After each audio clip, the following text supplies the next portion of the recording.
Hello my dear students, welcome to computer science class. In our previous live classes, we have completed few of the algorithms that is on simple interest to find the greatest of three numbers, to find the factorial and to find the greatest common divisor. And few more examples we have seen on the algorithm. Now in today's class, we shall see three more different algorithms. So before we start with the algorithm, just let us have a quick glance on the definition of an algorithm. What is an algorithm? Algorithm is nothing but it's a step-by-step finite sequence of instruction in order to solve a given problem. Or we can also refer it as step-by-step procedure which will help to solve the given problem.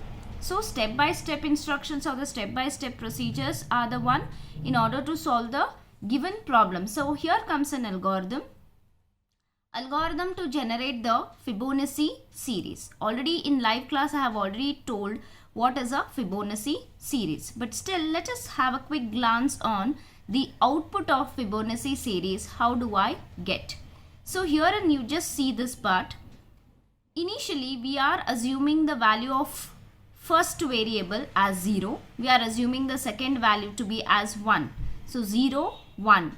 We are able to generate the next sequence number by adding the previous two values, that is 1 plus 0 is 1. Similarly, we are able to generate the next sequence value here by adding these previous two values, that is 1 plus 1, that I will be getting the 2. Here you can see. So first we are assuming the first value to be 0, second value to be as 1. We are able to generate this value by adding this one, that is 0 plus 1, and we are able to generate this value by adding this 1 plus 1. Similarly, further we are able to generate the next value here as 3 by adding these two previous value. Okay. Similarly, if I want to generate the next value, that is 3 plus 2. Similarly, if I have to generate the next again, then it should be 5 plus 3. Now I hope you are able to understand what is the Fibonacci series. Now let us look at the algorithm before we start with the tracing of Fibonacci series. Here comes an algorithm. Now this is an algorithm wherein the step 1 will begin with the start. The step 2, read the number, that is input. Suppose I want the Fibonacci series to generate up to 4, or I want to generate up to 5, 6, 7, 8. So the limitation could be any number. But any time you generate the Fibonacci series, it will calculate the next variable by adding the previous two values. Okay. So herein I am initializing the first. I've taken a variable known as first. I'm initializing it with the value 0. I'm taking a variable known as second. I'm initializing with the 1. And I'm also taking a variable known as term initialized with the value as 2. So Fibonacci series will always first start with the first and the second value. Whatever the values we are assumed the first value 0 and second value to be as 1, we have to print it first. Okay, so print first and second. After that, I am going to calculate the third value, that is first plus second. Now, before you print the third value here, look at this one. I am first printing the first and second value. Before I print this third value, I need to check the given condition. So, what is that given condition? The given condition here is while term should be less than or is equal to n. Now let us assume the n value to be 5 here and we know the term value to be 2. So whether 2 is less than or is equal to 5, if your condition satisfies, print the third value. Okay, we know that 2 is less than or is equal to the n value. So I am printing the third value. We know that first is 0, second is 1. So obviously our third value will be 0 plus 1, that is third value will be 1 for us. Next, whatever the second value I am assuming, because next I need to calculate the next sequence number. So whatever the second value is there, I am assuming it as first value. Whatever the new third value you have calculated, that I'll assume it as second. And then I'll calculate the next sequence value, that is first plus second again. And every time the term is being getting incremented, term is equal to term plus 1. So this series of instructions or this series of procedure keeps on repeating until this while condition becomes false.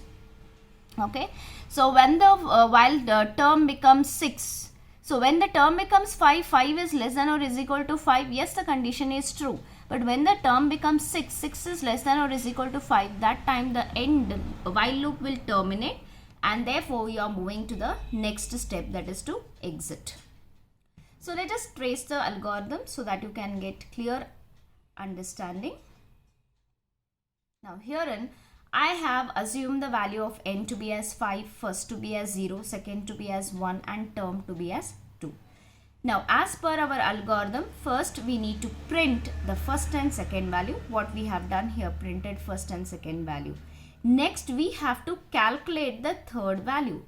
So calculated, when I calculate the third value, I got the third value. Now before I print this third value, I need to check my given condition. What is the given condition? We know the term to be as 2. So 2 is less than or is equal to 5. Yes, your condition is true.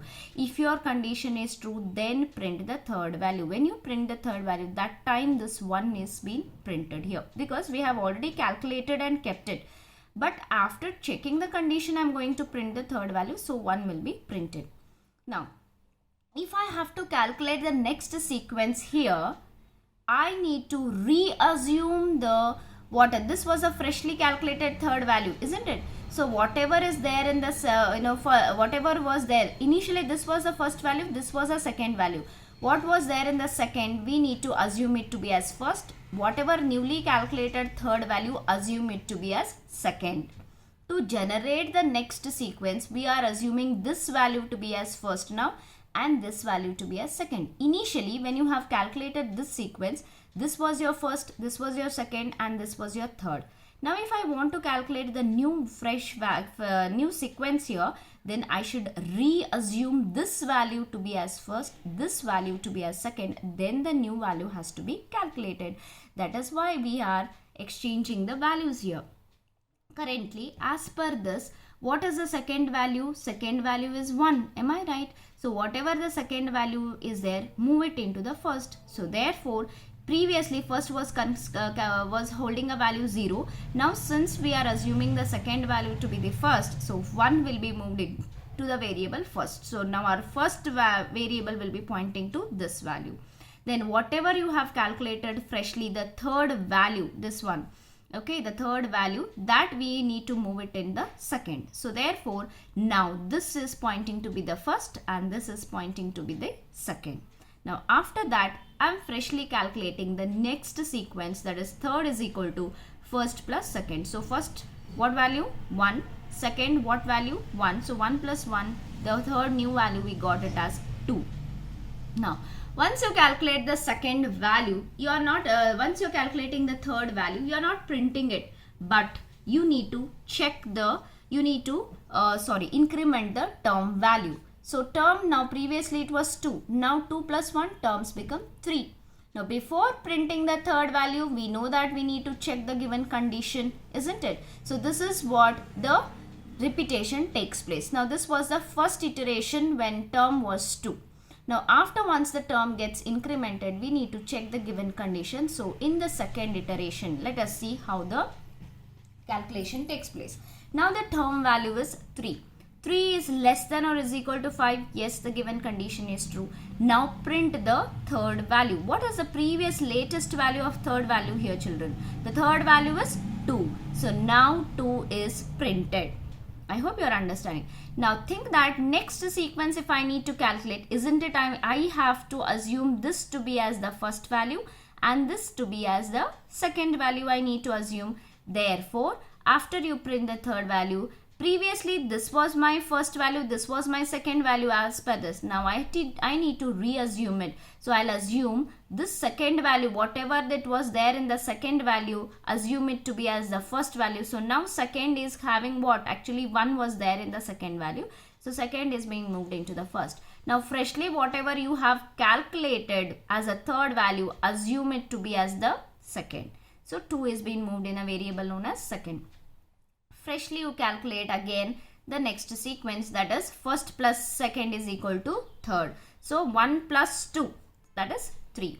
Now once you got the third value, before you print it, first you increment the term value. Now term become, previously term value was 3, now the term value became 4. Again repetition takes place. Okay, once the repetition takes place, the next iteration, let us see here. So while condition becomes what? Term becomes 4. 4 is less than or is equal to 5. Yes, your condition is true. Then print the third value. So print the third value. Previous, the latest value, what was the third value we have calculated? That was 3, isn't it? 2 plus 1 is 3. We need to print the third value here. Look at here. I have printed the third value. That is 2 plus 1, that is 3. Now once you printed third value, what do you have to do? In order to generate the next sequence, you assume this value to be as the first. Initially, before we printed, this was the first value, children. This was your second value. Now after that, once you print the third value, you need to calculate the freshly new value you need to calculate now. So assume this value to be the first, assume the newly calculated third value to be as second. So that's what we have exchanged here. After that, I'm calculating freshly the third value. The sum of these two values, that is 2 plus 3, I got the third value to be as 5. Okay, I hope you are able to understand. After that, you are incrementing the term value. Once the term value is incremented, term now becomes 5. Now let us see in the next iteration. So while 5 is less than or is equal to 5, yes, your condition is true. Once your condition is true, print the third value. What is, you have calculated the third value as 5. So print your third value here. Okay. Next, previously this was your first, this was your second. Now to calculate the next sequence, we need to reassume this value to be as first and the newly calculated third value to be as the second. That is what in sequence I have written this way. And next we are calculating again the third value. Third is equal to first plus second. So what is there in the first? That is, this is the first value. What is your second? This is your second value. So 3 plus 5 is equal to 8. Now we are incrementing the term value. Previously term was 5. So 5 plus 1 become, term value becomes 6. So in the next iteration, before we print the third value, we need to check the given condition. What is the while condition? 6 is less than or is equal to 5. That is, term is less than or is equal to n value. The condition fails. Once this condition is failed, we will need to skip all these values and we will jump to the end of while. Once in the end of while, what is the next step as per the algorithm? After end of while, we need to exit. Every time we are printing the third value, finally when you execute your program, whatever the generation, if you are giving the input value as 5, you are getting the sequence as 0, 1, 1, 2, 3, 5. That is the sum of the previous values. Now this was the tracing of Fibonacci series. Let me show the program. So this one I have written it in the form of program. Let me execute the program and show you. One second. Here is the program that I have written. So I am assuming first to be 0, second to be 1, third variable I have taken, term to be 2. Okay, enter the number C in N. So I am first printing the first and the second value. Third value I am calculating first plus second. Before I print the third value, I have taken the while condition. In the while condition, I am first printing the first, third value. Then whatever is there in second, move it in first. What is there in third, move it in second. Recalculate the third and the term. Students, just take down this one program. Okay, let me compile it. So compile, I got 0 errors. Let me run the code. When I run the code, it is asking me to give the input. Here I give the input as 5. It is asking me to enter the number. When I give the input and press enter, see, I got a Fibonacci sequence, which is the first piece, first and second value. 0 plus 1 is 1, that is 1 plus 1 2, then 2 plus 1 is 3, 3 plus 2 is 5. Similarly, you can give any input here. Let me execute with one more input. I'll run. Let me give the number this time as input as 6. Can you see? This is how we need to generate the algorithm. Now here is the next algorithm to print the multiplication table of a given number. So multiplication of a given table, any number you can give input, like if I want to have 2 table, if I want to have 3 table, if I want to have 4 table, n number of different number of multiplication table you can have just by this algorithm. Step 1 to start, step 2 to give the input. Input might be 2, 3, 4, 5, anything. I am taking a variable known as p, wherein I am assigning it to 1. Now I am taking the for loop. Why I am taking for loop? Why I am not taking while and do while? Because we know the multiplication table, the upper limit to be as up to 10 we know. That is why for I is equal to 1 to 10, I want the series of instructions to be repeated. I know how many number of times the loop has to be iterated. Therefore, the for loop is being considered to be as a fixed execution looping statement. When you know how many number of times your loop has to be iterated, then you can go for the for. Then next step is what? N into I is equal to, I am storing it value in the p, and every time I am going to print the p value and then end of for and then stop. Let us see the tracing. Now here I am taking the n to be as 2. Look at here, when I am seeing this for loop, I is equal to 1 to 10 in the sense this statement alone consists of initialization, condition as well as incrementation. That is nothing but I is equal to 1, I should be less than or is equal to 10, and then I plus plus. All these three statements are being included in this one for loop itself, and I am assuming p to be as 1. Now let us trace it. When I is equal to 1, let us check the condition whether 1 is less than or is equal to 10. Yes, your condition is true. Once your condition is true, p is equal to n into I in the sense, what is the n value? N value is 2. So 2 into, what is your I value? I value is 1. So 2 into 1 is 2. Once you get the p value, you need to print the p value. That means you need to print the p value that I have printed here as 2. And after that, the loop iterates. Once the loop iterates, I gets incremented. Once I gets incremented, I becomes 2. Look at here. 2 is less than or is equal to 10. Yes, your condition is true. Once your condition is true, again n into I. What is the n value? N value remains static with all the time n is equal to 2. So 2 into I. What is your I value according to the second iteration? You are into second iterations. I becomes 2. So 2 into 2 is what? 4. After you get the 4, you are printing the p value. Once you print the p value, you are getting 4. After that, again I gets incremented. Once your I gets incremented, I becomes 3. 3 is less than or is equal to 10. Yes, your condition is true. Again, p is equal to n into I. N remains the same. That is 2 into 3.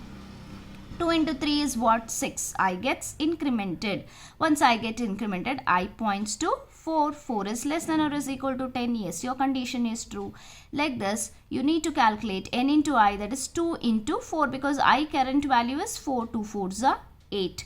Similarly, the loop keeps on iterating until what? The condition is false. Now let us come directly when I is equal to 8. So explanation remains the same here.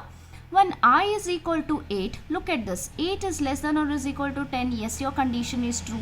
By the time n into I in the sense 2 into, what is the current value of I? That's 8. So 2 into 8 is what? 16. Similarly, when it is 16, you're printing the value 16, I gets incremented. When I is equal to 9, 9 is less than or is equal to 10. Okay, in that case, 2 into 9, that is 18. 18 is getting printed, I gets incremented. Look at here. I is equal to 10. 10 is less than or is equal to 10. Yes, your condition is true. Because your condition is true, what is n into I? That is 2 into 10, that you got 20. 20 is printed. Once the 20 is printed, you are incrementing the I value. When you increment the I value, I is equal to 11. 11 is less than or is equal to 10. The condition fails, and hence it will stop iteration of these particular steps. In fact, it reaches to the end of for. Once it reaches to the end of for, the control jumps to the next step. This next step is to stop. So finally, when we execute this particular program, or algorithm, we get this output as the entire 2 table. Similarly, you can take n to be as 3. Only thing is what, I loop, for loop, everything remains the same. Only the n value changes. For the first time, I is equal to 1. That is 3 into 1 is 3.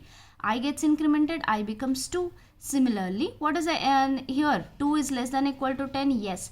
3 into 2, because I is pointing to now this become 2, right? So 3 into 2 is 6. The next sequence will be 6. I gets incremented like this, irrespective of whatever the input you are taking, the n value, for that the table, multiplication table will be generated. I hope students, algorithm to print the multiplication table of a given number, this is clear. Now let us move on to the next algorithm.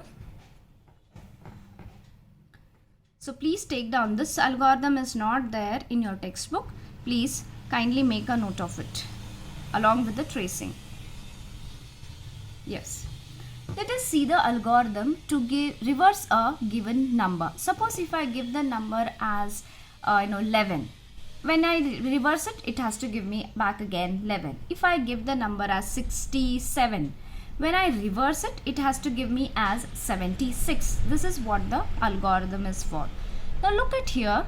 The first step is to start. The next step is to input n. You can give any number. And I have taken a variable known as reverse and I have initialized with 0. I have assigned it 0. Next is what? Repeat. While condition I have taken. So why I have taken while condition, I don't know how many number of iteration would take place, how many number of times modulus, how many number of division I need to perform. I don't know exactly. I may give sometime 2 digits number, sometimes I may give 3 digit number, sometimes I may give 4 digit number. So I don't have a fixed number of iteration. I don't know that fixed number of iteration. That's why I have taken the while condition. So while, you need to iterate, you need to repeat this until n is equal to 0. Next step is what? Reverse into 10 is equal to reverse. Then n mod 10 is equal to x, reverse plus x is reverse, n divided by 10 is n. It is very much similar to that of what we have already done with the Armstrong number, sum of digits. The same logic, only once 1 or 2 steps have been extra here. Now let us understand the tracing of this algorithm so that we can clearly get the picture. So n is equal to what? 57 I have taken here, and reverse I have assigned it with 0. So I have taken reverse as 0. So while, we need to, before we calculate, check the condition, while n is not equal to 0. So while 57 is not equal to 0, yes, my condition is true. Since my condition is true, what I need to calculate, what is my next step? Reverse into 10 and store it back into the reverse. What is the reverse value initially? That was 0. So 0 into 10 is what? Reverse, I got it as 0. After that, go to the next step. That is what? N mod 10 and store it in a variable known as x. What is current value of n? That is 57. 57 mod 10. When I do it, actually in the given number 57, you should take out the 7 first. In order to take out the 7 first, we knew that we need to perform the modulus operation. That is why 57 mod with 10, when I take 10 5s are 50, I got the remainder as a 7, and that 7 I'll store it in a variable known as x.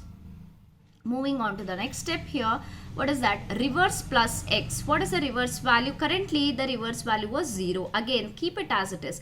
0 plus, we got the new value of x, that was 7. So 0 plus 7 is latest value of reverse we calculated as 7. After that, what is the next step? N is equal to n divided by 10. Now this is a division operation. We need to concentrate on the quotient part. So what is that? N value remains the same, right? 57 divided by 10. When I do 57 divided by 10, I need to see to the quotient part. We know already in 57, 7 we have taken out. Obviously, I should get a value as 5 now, remaining value. Therefore, because of division operation, I got the n value this time to be as 5. So this is my first iteration. So when the repetition takes place, okay, when the repetition takes place, so at the second iteration, now the current value of n to be as 5. So let us check the given condition in the next iteration. While 5 is not equal to 0. Yes, your condition is true. Once your condition is true, again repeat the same sequence of step. That is reverse into 10. What is the latest value of reverse as per this? The latest value is 7. Now look at this. 7 into 10. What did I get here? 70. Actually, what I should get? Reverse of this given number 57 means I should get it as 75, isn't it? So I got here as 70. After you get 70, again perform the modulus operation. Now what is the latest value of n? That is 5. As we know here, we got the 5. So 5 mod 10. When I do 5 mod 10, 10 zeros are 0. I got the value as 5 and store it in x. What is my next step? Next step is what? That is a reverse plus x. The latest value of reverse we got it as 70. So 70 plus x. Now I got the reverse, the latest value as what? 75 I got. Once you get the 75, again perform the division operation, that is 5 divided by 10. When you perform 5 divided by 10, isn't it is 10 zeros are 0, and what did I get here? Quotient as 0. Isn't it that this is a division operation? So now this time, what is the n value? N value is 0. Once you again repeat it, once you repeat it, what is my third iteration here? Third iteration, while 0 is not equal to 0, the condition is false. Since your condition is false, okay, it will stop iteration. The controls entirely comes out of this while condition when we are directly jumping to the step, that is print reverse. We are directly jumping to this because these sequence of C instructions will be skipped. Print reverse. Now what is the latest value of the reverse here? The latest value is what we got is 75. Once we got the latest value as 75, we need to print it, and finally the next step is to stop. So this is how we can reverse a given number. You can try with a 3 number. You can try with 101. You can try with 105. Any number you can just try this one. This algorithm is also not there in the textbook, but it is important from your exam point of view. That's why few of the algorithms for practice purpose I have explained extra. I hope students the 3 algorithms along with their tracing you have clearly understood in this video class. In our next video classes, we shall start with the flowchart. Okay, so different already some of the flowcharts we have already discussed in our regular classes also, which are important from your practical exam point of also. So the same algorithms I'll just show it in the PPT slides I'll be showing, and any other new algorithms flowcharts if I have, I'll be explaining in the next class. Take care of yourself and do study regularly. Thank you, students.